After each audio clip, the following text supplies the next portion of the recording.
hell. Poor Granny. For her, it was like a brief season in hell. Confined to her bedroom while every breeze whispered of summer and dancing leaves. The poet says that while they were all believed to hear that she would be resting, so they wouldn't have to worry about her climbing onto trees.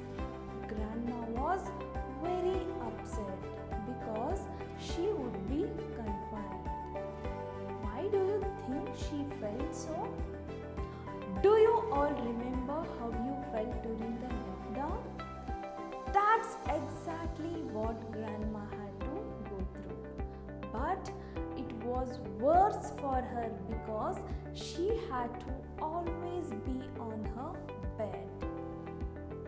All she could think of was that she's missing out of the beautiful summer and wind blowing the leaves outside their house.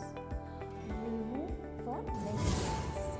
But she had held her peace till she felt stronger. Then she sat up and said, I will lie here no longer. And she called for my father and told him, undaunted, that a house in a treetop was what she now wanted. My dad knew his duties. He said, that's all right.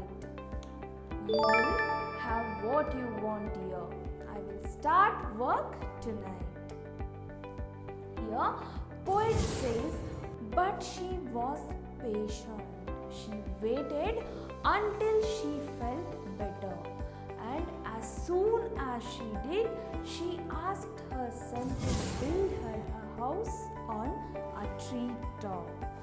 The word undaunted means that she was not discouraged even by all the difficulties she had